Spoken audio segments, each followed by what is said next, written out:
Hello, hello, and welcome, or should I say, ho, ho, ho, Christmas cousins. I'm Cousin Chad. And I'm Cousin Seth. Cousin Seth, you are here today. You're looking Yeah, resplendent in your South thank you. Haven sweatshirt, your Chicago hat, and we have an amazing guest today. For those of you who are unfamiliar with the show, this guest is looking around right now.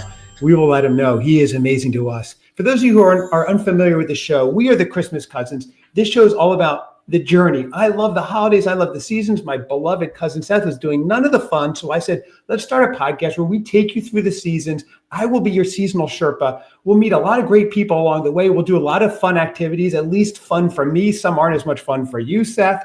But along the way, we've met great people. We're about to meet an even new, greater, newer, and greater, more improved person, Seth, possibly than we've ever met before. Command of the English language. Yes, thank you, Seth. I certainly am. So I want to introduce, you know him from Deck the Hallmark podcast. Everybody, welcome Brian Herald, everybody. Brian Herald, thank you. Welcome, welcome. Thank you. Thank you for having me. I cannot believe, I didn't know I was a newer, improved person, but that's news to me. So this is great.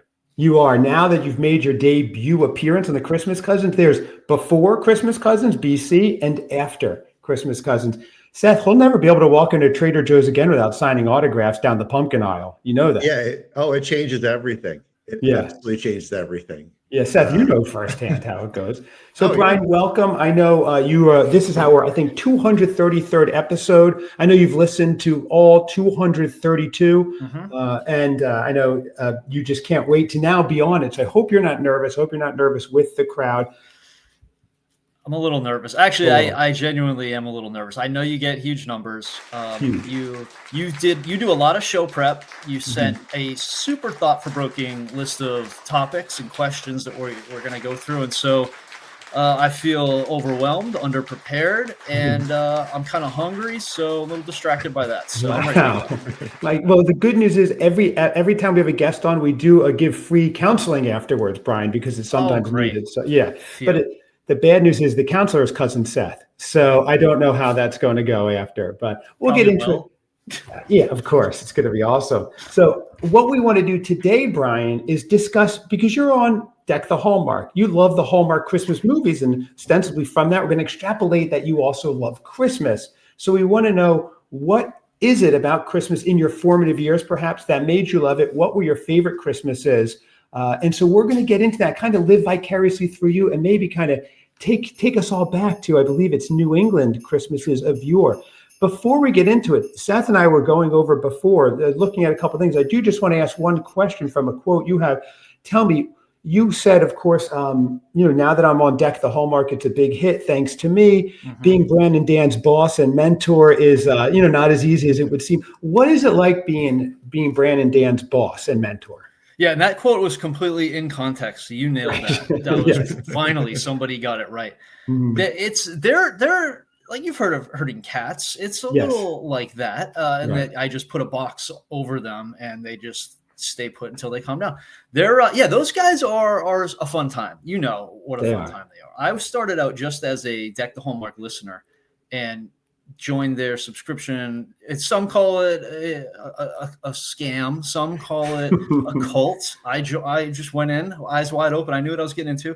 Became pretty good friends with the guys and the group, the Double Decker group. And so just weaseled my way in there and have just quick little family move down to South Carolina and jump full, on board with podcasts, and now just sit in the middle seat there. And I do have to correct one thing. I do like the Hallmark movies. I'm not contractually allowed to say that I love them.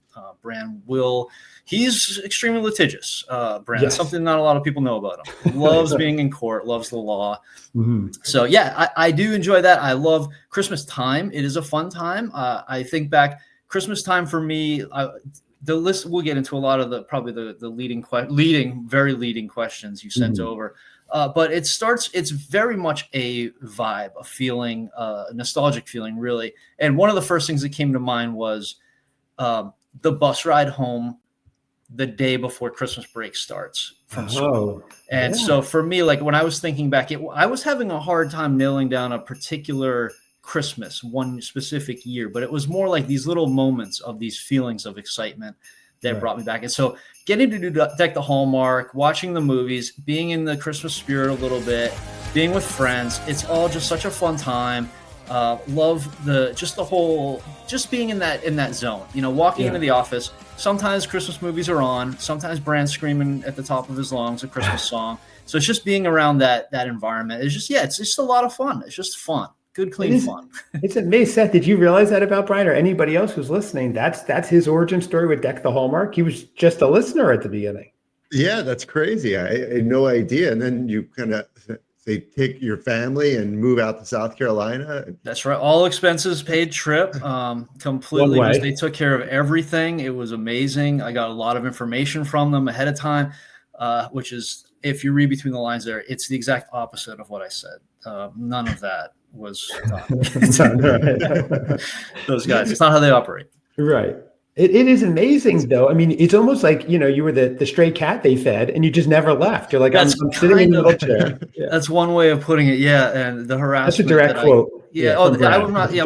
You probably had to clean it up a little bit because the way I'm treated, it sort of feels like I'm not welcome. It's like they're waiting for me to figure it out sometimes. Well, I did get to meet you in person and Bran and Dan at Bramblefest, and I can say I really enjoyed meeting all three of you. And Brian, we hit it off right at the beginning. We were talking, hanging for a couple of days. It was a lot of fun. So that's why I'm glad you did agree to be on here. Although you'll most likely never agree to be on again after we're done with you, right, Seth? That's how we do it. Goes without saying. Easing you into it. Yeah, exactly. You mean taking that long journey back to New Hampshire? I spent part of my youth in Massachusetts, and then the formative years, I would say, in New Hampshire, southern New Hampshire. Yeah. All New England. So you never lived in the South before. You just took this big leap and came down for Deck the Hallmark. That's right. It was it was mostly chasing a podcast dream, and partly just looking for a little switch it up. I had never lived in any other place other than New England. Wow. And so it was a good chance to try a new spot and a reason to go try a new spot.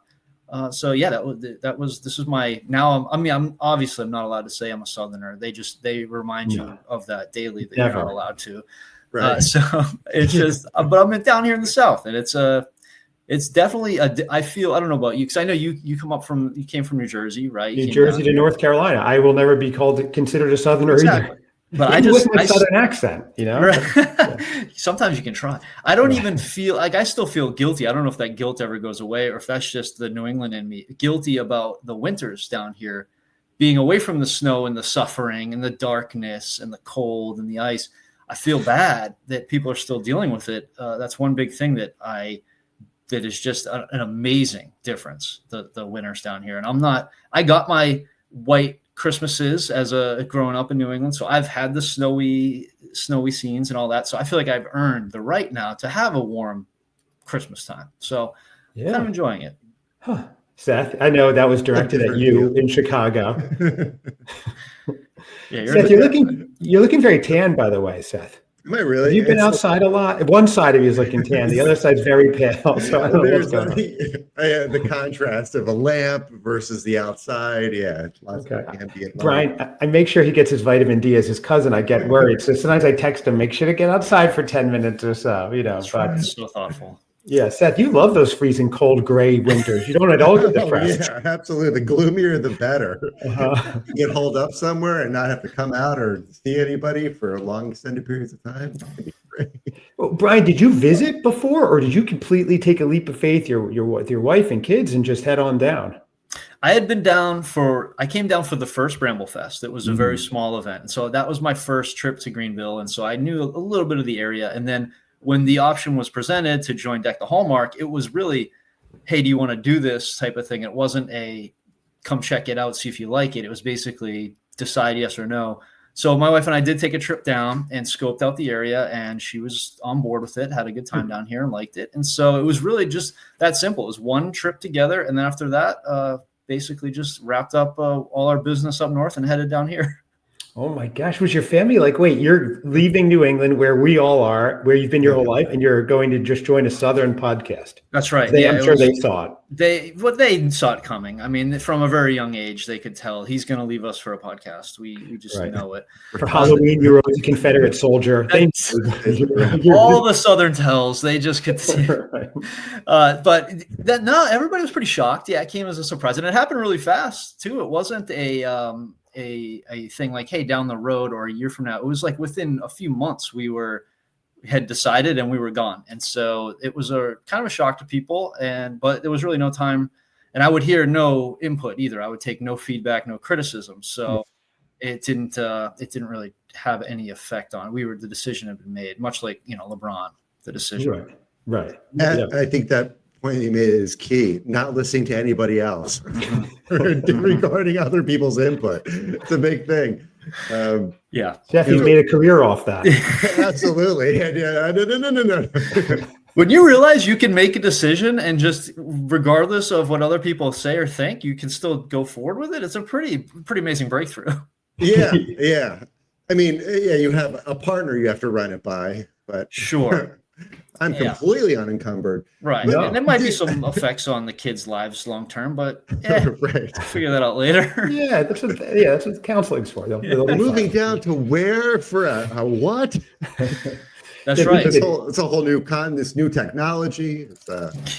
First they thought it was Heaven's Gate cult. So did you have any background, or I guess, you're listening to the podcast and stuff like that, but any background in media or anything? Or no, and I think that comes through. It's pretty clear. I do not belong. You and me are two peas in a pod. Yeah, I'm a lot like in your position, Seth. When I listen to your show, I'm you. Like, they put me on the spot constantly put me on the spot because I don't do well in it. I'm a background guy, like I work behind the scenes.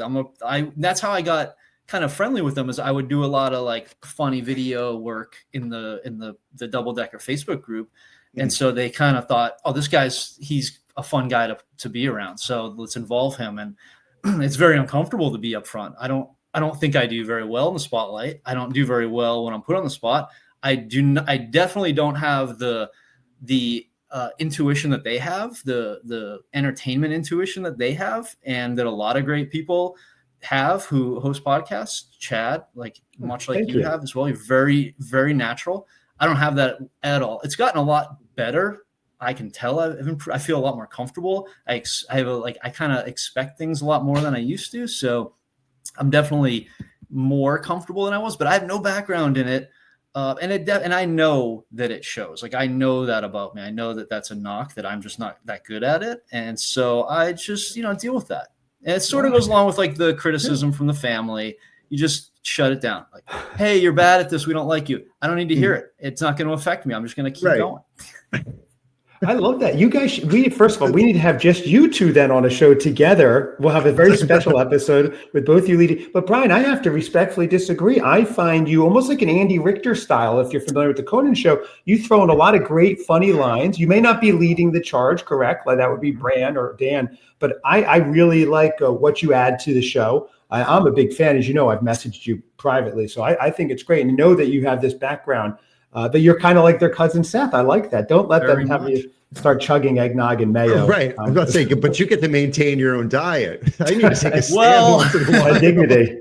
Somewhat. I mean, those guys can eat, and I cannot keep up with the way that they eat. And they remind me that I can't really compete with them. And so it's hard. The food thing is a funny thing because I can't eat as much as them, and I just am not. I can't keep up. And so that is a funny little thing that does happen with us too, is the food thing. But I'm not as particular, I think, and I'm not taunted as much by the different food items. It's just a matter of like the speed and the amount that's hard for me to maintain. But also, an Andy Richter reference, that is the greatest compliment you could ever give. I grew up with watching Conan every night, and Conan O'Brien is like the hero that I have in this lifetime. Like, he is the guy. Oh, wow. His sense of humor, the way that he has just, his career is amazing. What he's done, like how he has just ended up, and he's just so impressive. And Andy Richter, I always loved watching him and Andy together. So I really, really appreciate that. I'm going to going to try to stick to that. Use that as my North Star. Yeah, you can take this clip, put it on your Instagram if you'd like. And Seth, I had to say, you know what? I have Brian Earl under here. I just noticed in the banner, not Brian Herald. He was the guest recently on. Yeah, it would get you too confused. I'm going to downgrade to my own name. That's right. Everybody's tuning out now. We just changed it. Another Massachusetts native right there too. That's right. Yeah. Oh, absolutely. That is now correct. Brian, anytime you want to correct us, if we have your name completely wrong, just let me know. Why would I'm not going to speak up on something like that. You guys know better than me who I should be called. That's right. It's true. And Seth, Brian does also hit him with the hind. He's a Stern fan, so that's pretty fun. Oh, okay, nice. To throw that in, if you have any, later we're actually going to have him literally jump a shark. That's part of this episode. Can't wait. We did have an episode where Seth was actually behind Santa's sleigh, and we did have him jump alligators. We haven't aired it yet. We're waiting for clearance, but that's a whole nother one. But Brian, one last question about the Deck the Hallmark before we get into your Christmas. We're not very linear on this show, that's for sure. So when you came down, because you were a double decker, you were involved with the fan, so I guess you were immediately accepted because you had big shoes to fill. You were covering Panda, who was one of in their nascency, one of the original members. Yeah, but they accepted you. Yeah. For the most part, I would say it's no sort threats.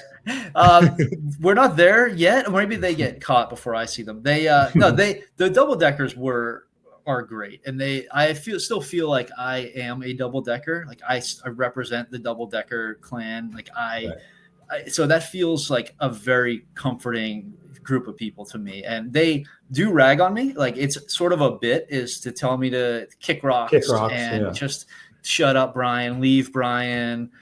We hate you. You're ugly. You're stupid. Just the normal stuff. Stuff. Punishment stuff.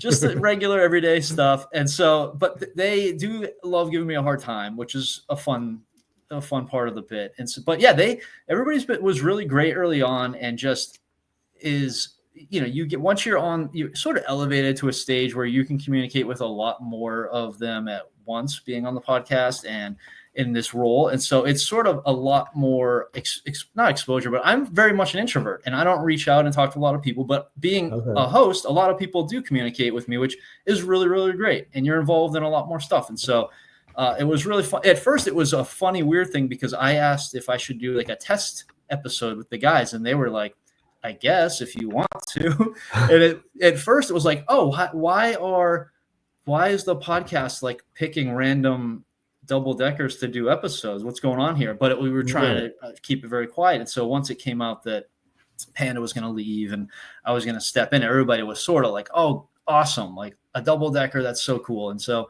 Panda, it's still to this day, people ask Panda to chime in on things and want to hear from Panda.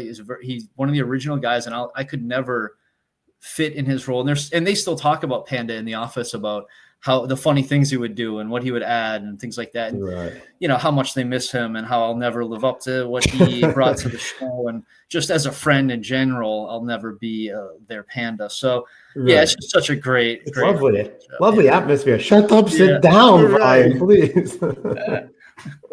Wow, this is fascinating. Wow. Amazing what our co-hosts like to do with their platform. Seriously. Seth, at least Brian gets to escape them on like family events. You're still stuck with me even off mic. So it's like a whole other thing. Yeah. So it is crazy though, because you didn't even do a test show. I mean, the barrier to entry to be a Christmas cousin is you have to be born to our grandparents. For you just wrote in and they're like, come on the show. And I made a few funny videos and then was just welcomed just with open arms. And so, amazing. I mean, they'll just let anyone in there if you get it just right. So, right. Well, I love it. I love that you're on, and I've met those guys. I've been a fan of the show for a long time, and they are really warm guys in person and on air, which is cool to see that they're the same on and off air. And it's lovely. Brian, I'm saying this in case they're listening. We'll talk off air and get the real. They're not listening. No. Right. Brian was on this one. We don't need to skip that. That's right. They listen to every other episode. They can't miss us. But with this, but any good audio clips that they can hang over your head, use for leverage against you. Oh man, from this episode, so many. You don't realize how many things you say until it's all recorded, and other people hear it. Yeah. Oh, yeah. Well, we have Joe, the Christmas aficionado, who Yep. you know as well. He takes out of context clips from this show and puts Yep. together the craziest scenarios. Some we can air, and we will air pretty much anything. Right. So we're like, I don't know that we said that, but I guess we did say that. And out of context, it's scariest when it's in context too.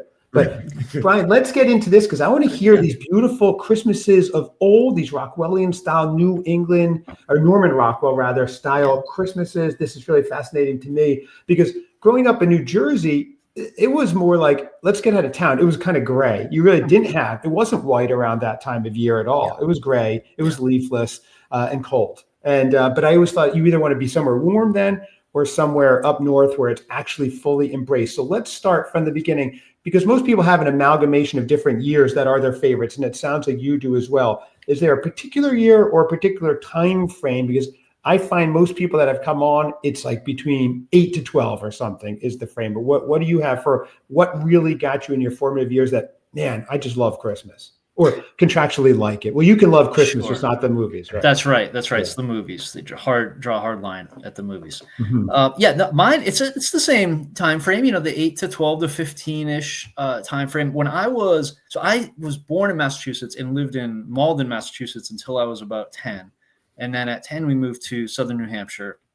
And so and it's funny you say that it was just gray and cold. And that's sort of what I remember too, is it's sort of a misnomer that New England is just a white Christmas. It's not a given. Like most years it was not snowy outside. And if it had snowed, it was slushy and just ugly. And so there weren't a lot of years where it was just this magical white Christmas, but there were some years where it would snow on Christmas and it was just this magical thing. It was just like, this is perfect. So that wouldn't happen a lot from what I remember. I just remember it being cold, having to play outside and just being freezing, and it gets dark super early. And so it's just always dark.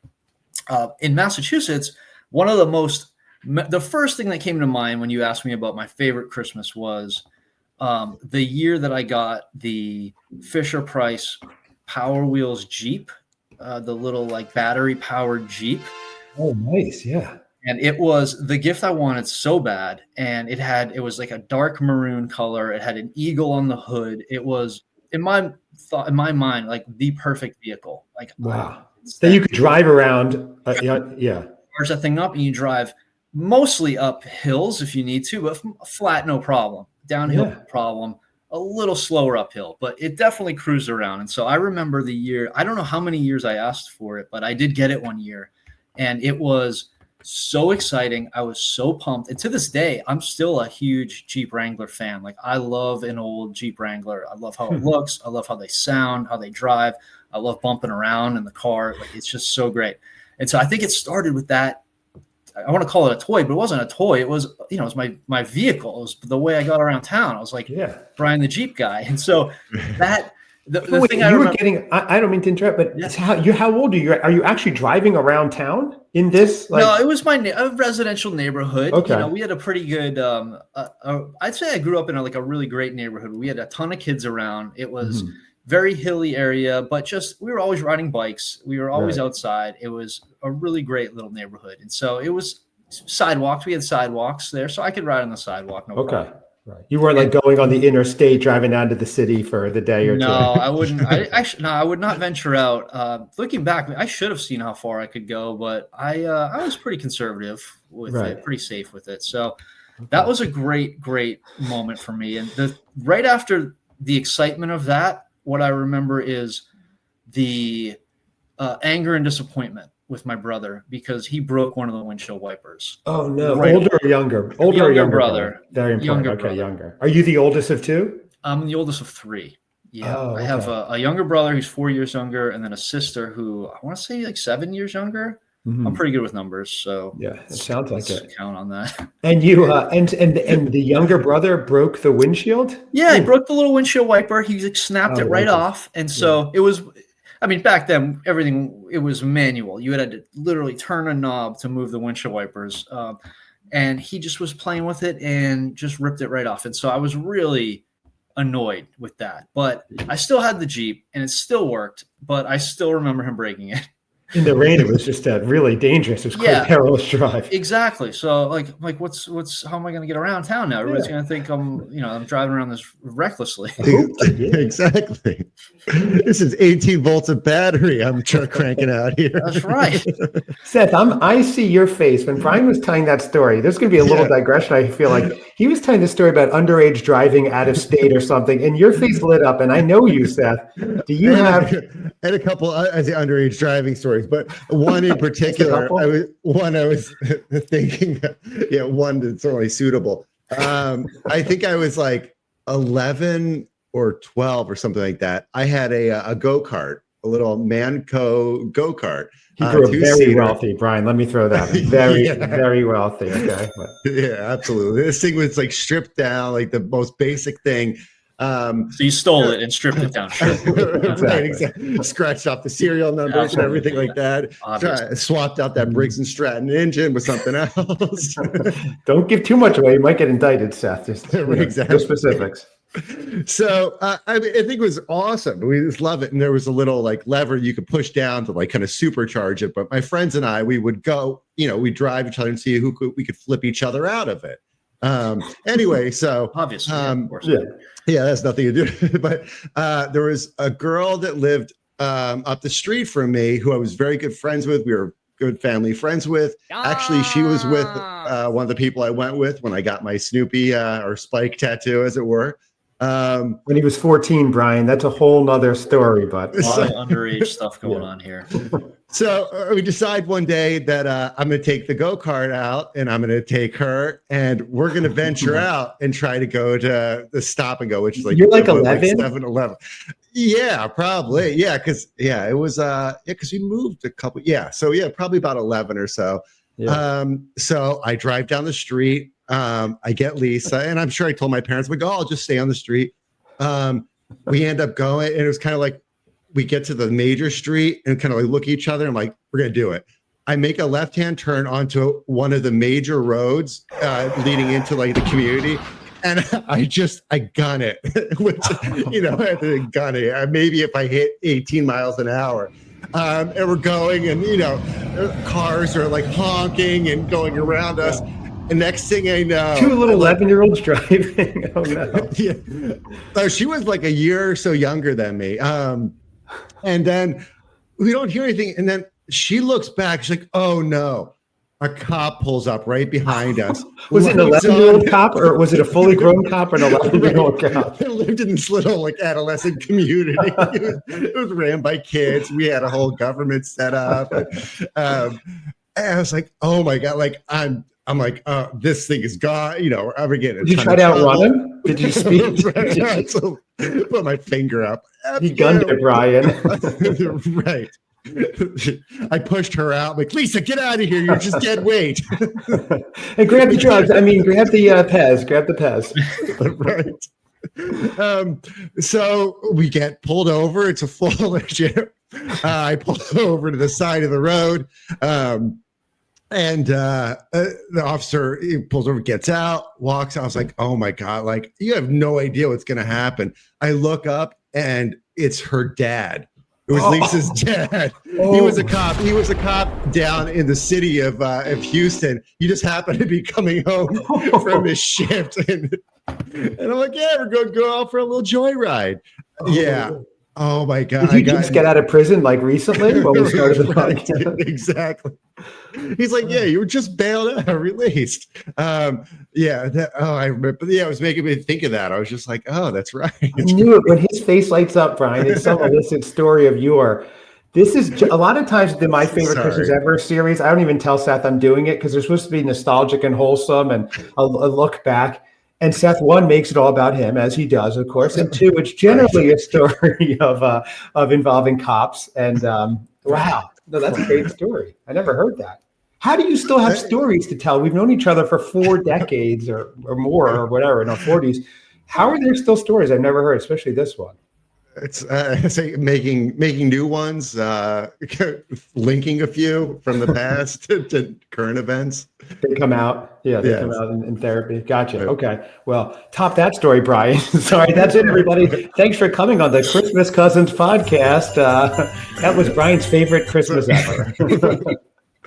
Wow, that's wild, Seth. You've got to write a book. Christmas was a hot summer in Texas. Wow. Oof. No, I got nothing like that. Segue. Yeah, that's going to be a tough segue there. Yeah.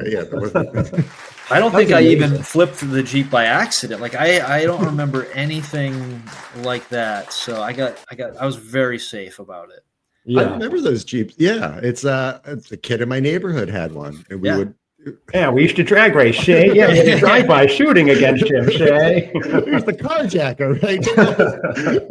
Got out his plastic radio with a box cutter. Yeah. Let me guess, your friend had one, and then all of a sudden you had one that was a little different color and a different engine. And lifted a little bit and just spray paint on the tailgate.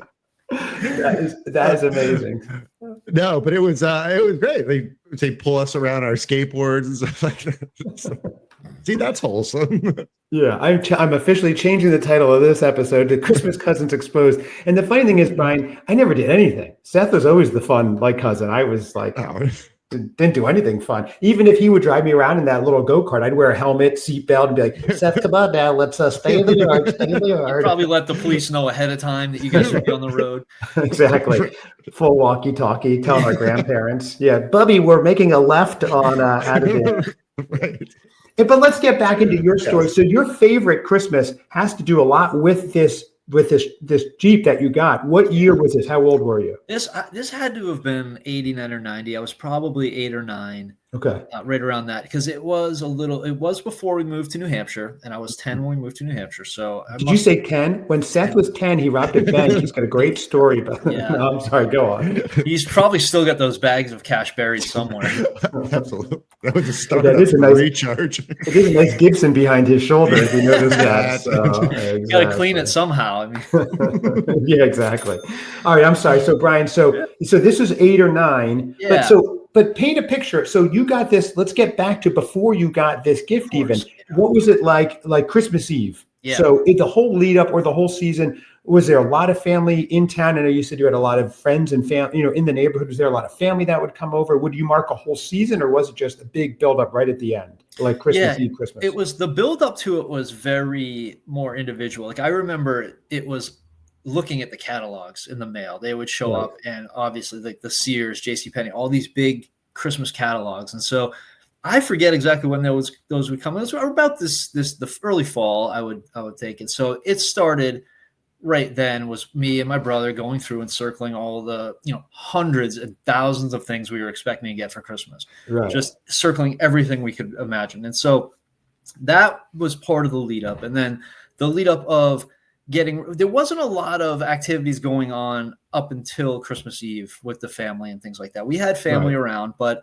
we didn't do a lot of family events. We did one big family event, Christmas Eve, where we would go to my grandparents' house. And so it was my family, my brother, sister, mother, father, my cousins that I would see rarely, but definitely Christmas Eve. Right. And we would all gather at my grandparents' house. And so was it all decorated? Did they go big on the decorations, or not super? No, they were more classic. Like they were very simple with the decorations. Their house was very clean and organized. And so, this was the grandparents' house where you were on your best behavior, and you wouldn't touch a lot, and you weren't touching a lot of stuff, and you knew you were getting a lot of clothes that you were going to smile and say, thank you very much. I've been waiting for this. This is wonderful. I'm sure it's going to fit great. And so you got, so it was, but the best part was they had a ton of food. My grandfather loved to cook, and so he would make lots of food. He would cook pretty much all week leading up to it. And so he made fresh bread. I remember specifically my grandmother would make the deviled eggs. And nice. I've been a deviled egg lover my whole life, and I got to attribute it to the Christmas Eves. And sometimes they would order, like Chinese food was a very common thing in New England, Chinese food on New Year's Eve or Christmas Eve.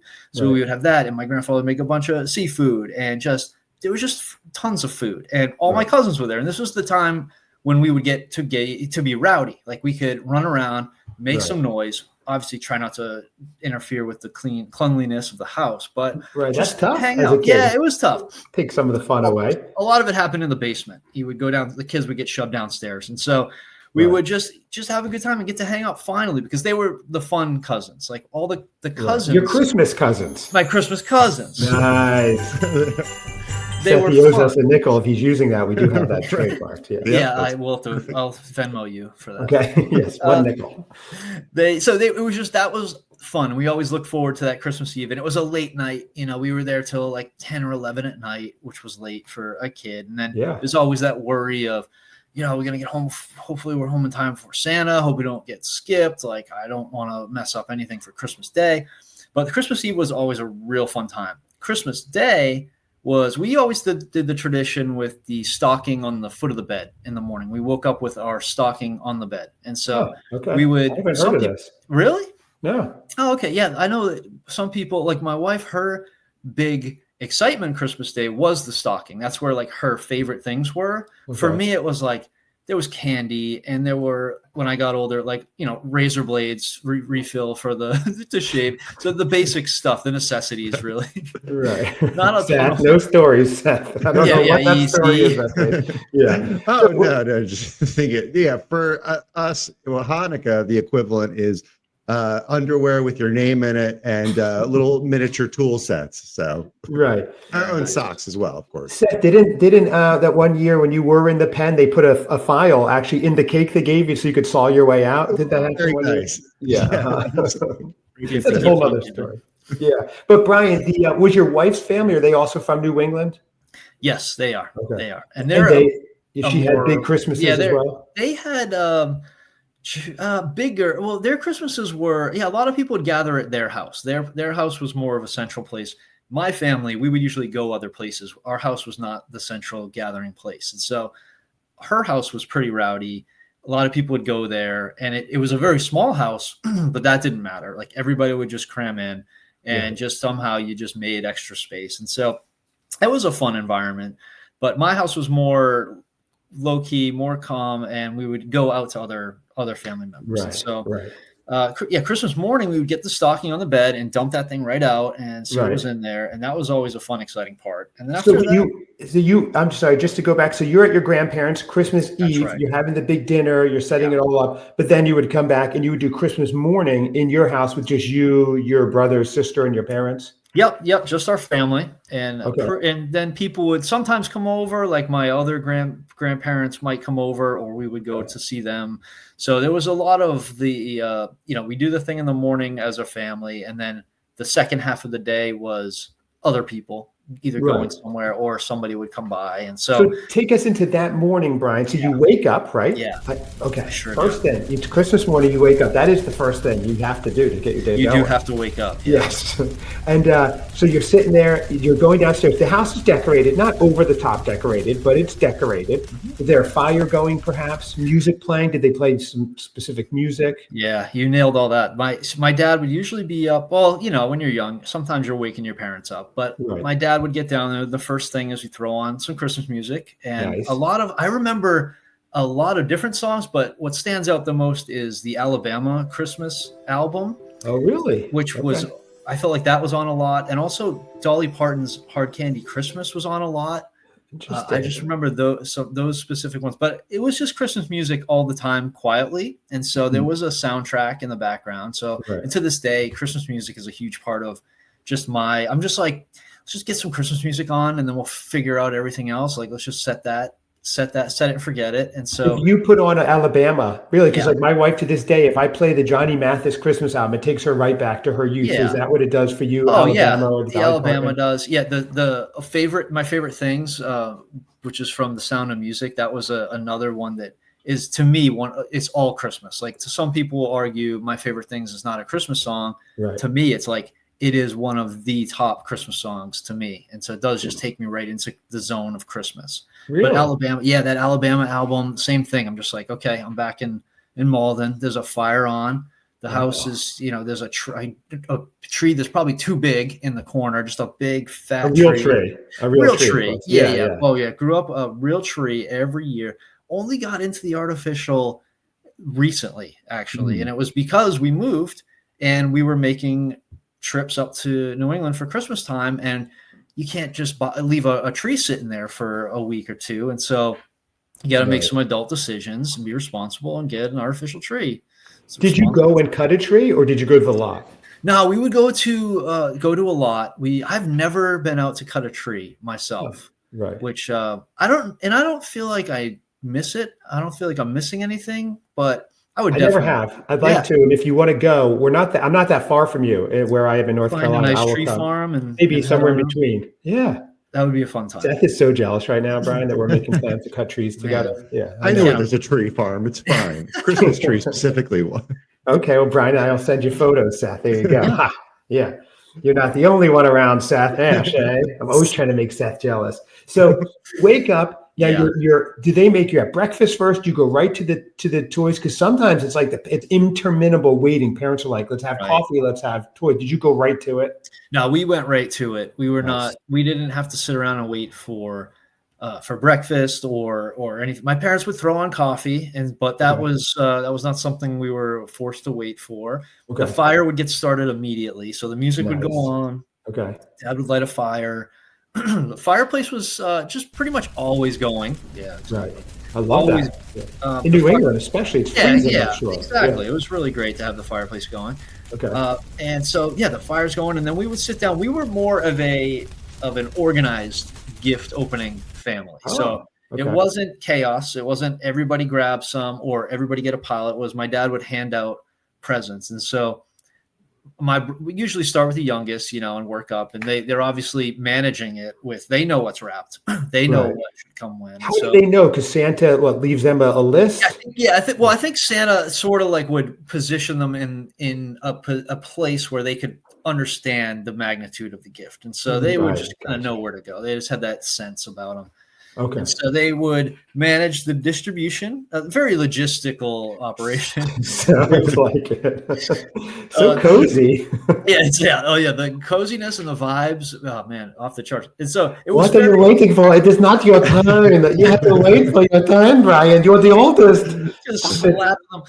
It was very organized in that way, where it's one person at a time, but it never felt like we weren't just sitting there quietly waiting and thank you very much. May I have one more? It wasn't it was still a fun time, and we'd get excited, and we would kind of make a mess. But I do remember, and I do this now, just my mom constantly picking up the wrapping paper and putting it away. Like it wouldn't just sit in a huge pile. It was like, all right, let's get that out of here. Everybody throw that in the bag. So it was a little bit of cleanup going on at the same time. So you get your gifts, and usually since Santa would give my parents the heads up, towards the end we'd get our bigger gifts. They try to delay that a little bit, and so that's when the Jeep. I wish I could remember how I got the Jeep, because I feel like it was brought in after everything was said and done, or it was out on the porch and I went out to it. I don't think it was just sitting there when I got downstairs. Because they couldn't wrap it. Yeah, you can't really. It's hard to, and if you did, it's like it would be just really pointless, because it wouldn't look great. And so I don't think they wrapped it. And I do that to this day. That's my go-to, is a big reveal versus wrapping something and having it sitting there, or just having it sit out. Like I like the reveal of something that's extra or big. And so I feel like that's what they went with on that. Maybe a big bow on it, like a Lexus commercial kind of thing. Oh man, I wonder if there was. I don't feel like big bows were a big thing, or maybe just not for us. We didn't do a lot of just bows on, but a big bow would be perfect in that situation. Yeah, let's just say there was a big bow on it. I like that picture. Yeah, right. Yeah, nice big bow. Yeah. And then, your dad looking at you like, there's one last thing, sport, tossing you the keys. Yeah. Like, what? It's like, go look in the garage, Marty. Yes. So that was, that's sort of how, so we were very organized, and it would kind of go in order, and everybody got, equal amounts and had their time and stuff like that. And then we would play with our toys. And then I feel like breakfast would happen after then, like cinnamon rolls or something very like fun, not homemade. Was this homemade where your parents cook? You said your dad loved to cook. Was your mom grandfather loved to cook. My mom like to cook, but I don't think we ever had homemade cinnamon rolls until I made them myself. Because you love baking, correct? I do like to bake. I do. Yep. And so I love cinnamon rolls. So I've made a couple different recipes of cinnamon rolls. And so, oh, really? Yeah, big fan of the cinnamon roll. It's just a lot. It's a lot. The cinnamon rolls can be quite an operation. So yeah. Do you have we have an episode that we have coming up planned where we're going to be talking about our favorite cookies and then baking them after trying some. Do you have a favorite yourself? Yeah, we may have to have you back for that one. Sounds like you're a perfect guest. A favorite cookie. I mean, I love my chocolate chip cookie recipe. It's obvious, but that I feel like is just duh. Everybody loves chocolate. And that's not so Christmassy either. Like a favorite Christmas cookies, right? You know what I've been doing the last few years is a. Do you know the I forget what they're called, but it's like the little shortbread cookies that have the jam in the middle, like the raspberry. We call them Hamantaschen, right, Seth? Right. The rest of the world's calling them. Right. Yeah, like they're like a circular cookie, and there's a smaller circle, and you can in the middle you can see jelly or whatever. Yeah, I don't know what they're called. Right. I forget. It's like the people who make the Milano cookies, I think, make these as well. And but I do that. It's like a shortbread cookie with jam that I put in the middle, and I'll do an apricot ginger mixture that I'll make. Yeah, with yourself the mixture. Yeah, well, it's apricot jam, and I'll cut up ginger pieces, and I'll mix it into the jam, and I'll put that in the middle of the cookie because you put your thumb into the cookie and make a little impression. And you fill that little divot with this jam and this apricot ginger jam and bake those. And they're just one of my favorite things. Like I don't know that everybody loves them as much as me, but they're delicious to me. Wow. Okay. So during Christmas time now, I'll just have rolls of the dough in the fridge ready to be taken out and so I can just whip up really quickly some of the cookies just because. Do you make a homemade eggnog or anything like a special drink to go with or a cocktail? I've tried the homemade eggnog and I haven't quite hit that one yet. I gotta get that one down. But I'm a huge eggnog fan. Love eggnog. Yeah. I wish I could make it really well. Yeah, I know it takes months to make it. We've done tastings with eggnog on air, and Seth can't drink it. He has a reaction to it. You have to go back and you have to watch those clips. They're so great, Brian. I mean, it's a violent reaction to it. Yeah, that's terrible.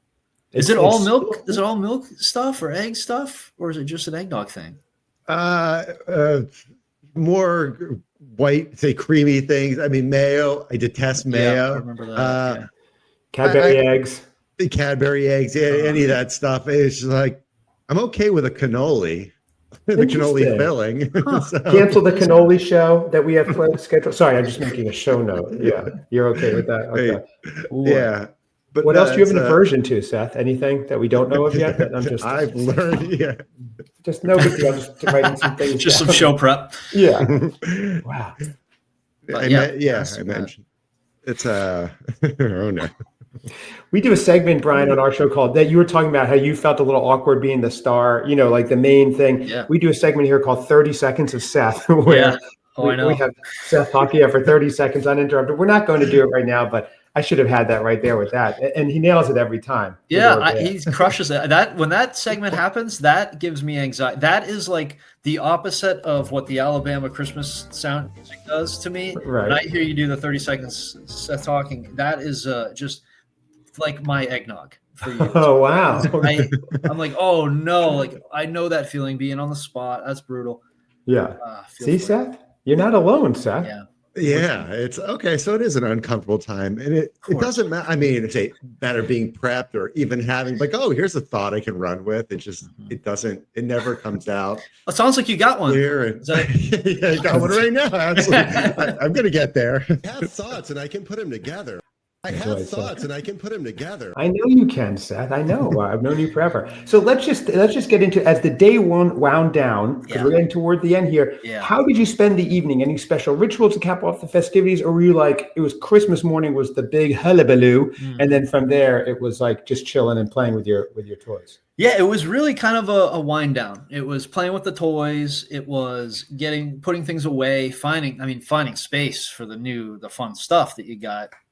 But it was seeing who's around outside. And so it was a very loose, post Christmas morning schedule. We really didn't, unless we were going, to somebody's house for dinner or something like that. And, go do gifts with another family member. There was really not a regular plan that we would have every year. As I got older and when I moved to New Hampshire, I did have a really close friend from Massachusetts. We had a tradition of after Christmas morning, we would call each other and just talk about like what we got, and it was like every year we would just have that phone conversation and get to keep, that excitement of how was your morning? Oh, what'd you get? Like, what are you doing today? And so we would have that call every year. And that was always a fun little tradition because we were really close friends. And so getting to connect on that, Christmas morning was a fun little thing that we did. Yeah. Wow. I love it. And so that must have been so fun for you, just knowing like, now I have all these things. The day is clear. The whole week is clear. Yeah, your friends really. are around. I love it. That's the magic. That's the magic of Christmas. That's why it would be your favorite Christmases ever. And now you try to, I'm sure, replicate this for your children. It's just not freezing outside. That's right. It's a little warmer. It's a little chilly. But it's not freezing. And I feel like it's actually, it's a little more enjoyable because you can go outside and enjoy the outdoors and be around, have fun outside. Whereas up in New England, I mean, Seth knows here, it's going outside. It's a chore. It can be a chore and it can be painful. And so it's not like that as much down here. Right. Yeah, so going everything tax on time, and it's just that's right. It must be nice because you can do a lot of stuff, and you're not prohibited by weather or stuff like that, and you can actually be outside for a little. Yeah, like we did a 1 year, maybe it was 2 years ago. We got a basketball hoop for them as a gift, and so that was you could go outside and actually use it. I could set it up beforehand, no problem. And I wouldn't say no problem, but you could set it up beforehand. And you're out there, you're able to go outside and play. And so, it's a fun vibe. And we try to, we keep the Christmas music going. We have a fireplace here. We got obviously the tree and the homemade ornaments, we're getting more and more of the handmade ornaments from the kids, which is my favorite thing. I love putting away like the store-bought ornaments and just using all the handmade stuff that they've created over the years. And so our tree is just packed with those. And so, and is that because it's from your children or because it's cost savings? Right. That's a great question. No, it's 100%. I mean, it's very affordable. Cost effective. Right? Exactly. Very affordable. And a lot of them are very big and they take up a lot of space on the tree. And so it really fills a lot of space on the tree and makes it look really good. So I would say definitely it's a mixture of both there. Right. That's so nostalgic and cozy. It really is an economical. I love that. Economics and deception of your children. Yeah, it really encapsulates all the feelings and vibes of the season. Seth used to have all his children make ornaments for export. He had a whole factory in his basement, but that's another story. We're not going to get into that right now, Seth. Yeah.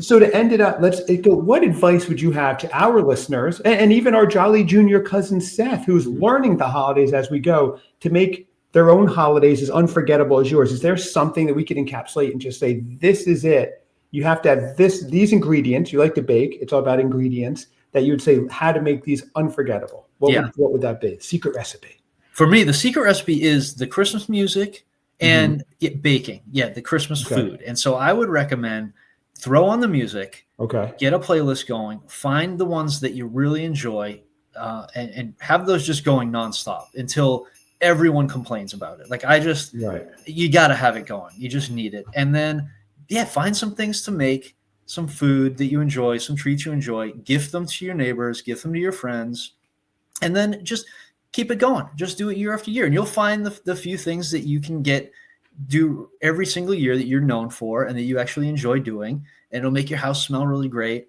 and it'll sound really great. And those are basically the two ingredients that, for me, you can never mess it up. If you got the right music going and you got the scents around you, everything else will kind of take care of itself because it's going to happen. Christmas time is going to happen. So you just got to make it smell and sound good. Right. Amazing. I love it. Yeah. See that, Seth? It's just that simple. Yeah. I like the baking part of it. And I can't bake. I've done chocolate chip cookies from the log. That's about the extent of it. But you have a staff, though, Seth. In fairness, you don't have to bake. You have a renowned French chef. Yeah. Yes. True. I didn't either until I did. You just got to do a thing.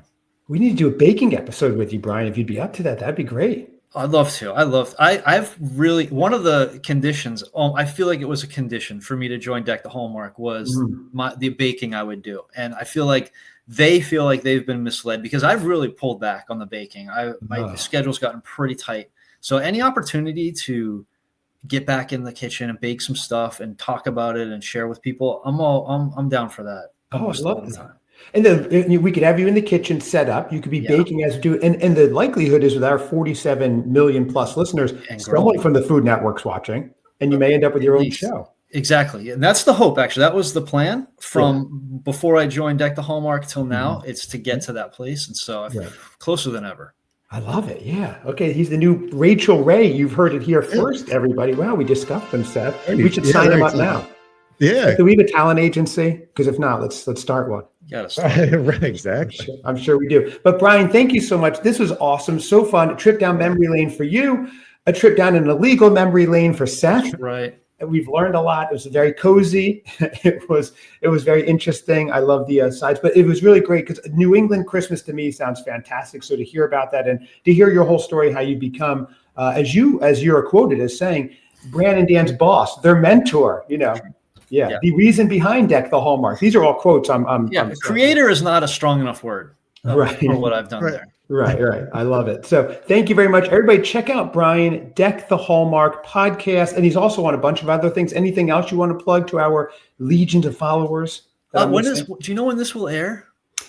We move pretty quickly. We don't do any editing. So this will probably air Thursday the 10th. Oh, tomorrow. Yeah, tomorrow's the 9th. Okay. I'll say this. There is a project that I'm working on with the Deck the Hallmark guys that should actually be announced within the next week or two. And I'll say this much about it. If you're a reader, keep your eyes and ears open is all I'm going to say about that. Wow. You hear that, Seth? It's an exclusive. A new book. Wow. Okay. A little project in the works. Really? The unauthorized biography of Cousin Seth by the Deck the Hallmark guy. This is this is going to be good. Got a lot of good info. I basically took guesses, and I think a lot of it's pretty accurate. Like Mad Libs? Yeah. I mean, I nailed the illegal go-karting. So yes, you did. Oh, God. Yeah, I would make sure that's in it. But that is exciting. So you guys have something coming out that you can't say exactly it, but it involves reading. Basically. It involves reading and the three of us and some ideas and some humor. And we'll see, just keep on the lookout for a little more detail on that. And we do have the marathon that we're going to be kicking off the holiday season. Friday the 8th. Is that the 18th? That's the 17th. Friday night, 6 p.m. We're going to start live streaming for 26-ish hours. We'll be live watching the first Hallmark Christmas movie, doing a podcast right after it. And then from there, it's all up or downhill, depending on how you feel about the movies. Right. And we'll do that for the next couple of months. Seth, did you know they do that? A 24-hour marathon? I think last year was the first time I watched. Well, yeah, it probably would have been the first time I saw it. And it was great. I thought it was great. I think I woke up in the middle of the night and I'm like, oh, check it out. And you guys were still going. We were still there.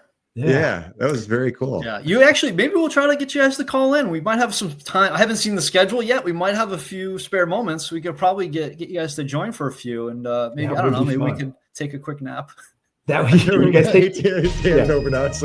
breaking news: the Christmas cousins take over 2 hours so they can take naps, and we will just go in there. Yeah, we're doing the 3 to 5 a.m. shift. Seth, we made it. I love that. It's 2 to 3 hours with Seth. You can cover that, right, Seth? You got 2 absolutely. hours. Yeah, because I can't stay up that late. Here you go. Like we said, 30 seconds. You're insane. Same thing. Well, Brian, thank you so much. I can't wait to find out about that project. It's been a pleasure getting to know you more, hanging out. Yeah. And hearing about your Christmases, your current life, the whole story. It's really so cool to see because you never would have expected your life to take the turn it did, and to do it and thrive is amazing. So it's a cool space to see. Congratulations to you and all the success. I'm a big fan. I think I can speak for my beloved cousin. He's now a big fan. Are you, Seth? I am. Absolutely. You are. Okay, good. Shoot. I should have checked it first. Yeah, that was nerve-wracking. And you can check us out, Christmas Cousins Pod on Instagram or whatever. You're already here. You know where to find us. Thanks, everybody. Thank you, Brian. Thank you.